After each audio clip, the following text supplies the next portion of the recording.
you are not looking at it. You know? It's enjoying the show. We're not enjoying the show. Bhakta is, like Osho said, no, that a bhakta is the real bhokta. You know, he's Mahabhog. He really indulges with life. He tasted every single bit of it. We're thinking about it, planning about it, and bhakta is saying, "No, I don't give a fuck. I love this." Yeah. And that's where the communication starts. If you say, "I love this" to this empty, vast cosmos, you think there will be no response? Usually people will use this logic to say the contrary, that there will be no response. But we never try, you know. We ask some stupidity, you know. Get me the girl or the money. It's okay. You don't want to meet me? Okay. Here, 2 million. Now teach other how to get 2 millions. That is a workshop. Yoga.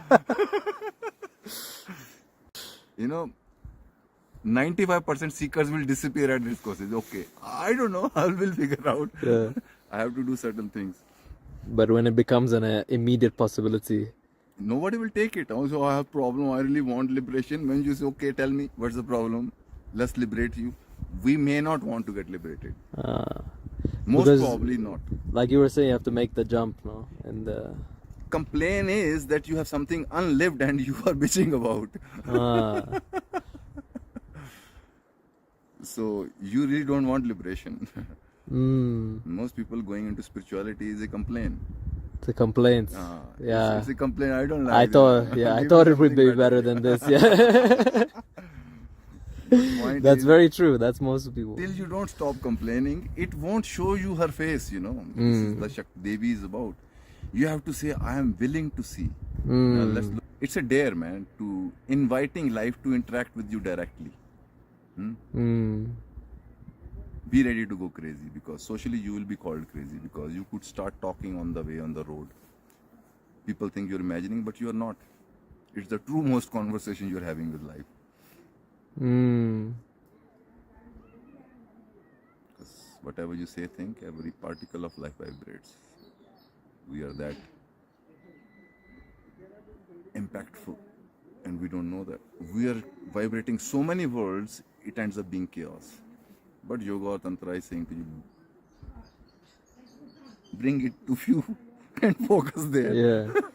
That'll be much healthy, beneficial. Yeah. So many words, a grand idea with a joint or something, but any given moment you can work on one thing, and that is practically you can do only one thing at one time. So take it like this, solve your complex problem, one thing at one time. Right now what you can do, just focus, which is the most immediate, what your intelligence sees, what needs to be done for your given situation. Just do that. Don't think that what will be the answer for that complexity. And that is the miracle of this. You will see you're resolving everything. By just doing the next step. By doing the next step. Means pointing the arrow in the right direction. That means that what needs to be, not that what you want to do or what you don't want to do. Okay, you want something to happen, so what needs to be done for that? That's the, and if you immediately put an action, live action in service of what you want, you are doing a yagna.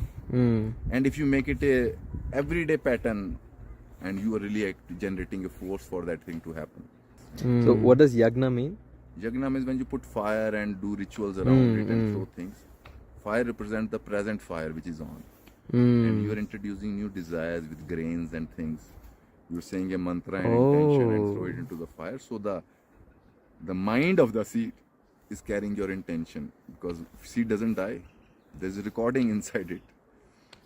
So there is a mind present into it. So that is the sacrifice. Okay, so all these rituals, everything has a logic and to them. They represent a micro which is happening within us, in a macro which is outside. There is a fire, there is a water, there is a smoke, there is a fragrance, there is all 5 elemental energies are there. Fifth is not touched, because ether, you can go as far as air with the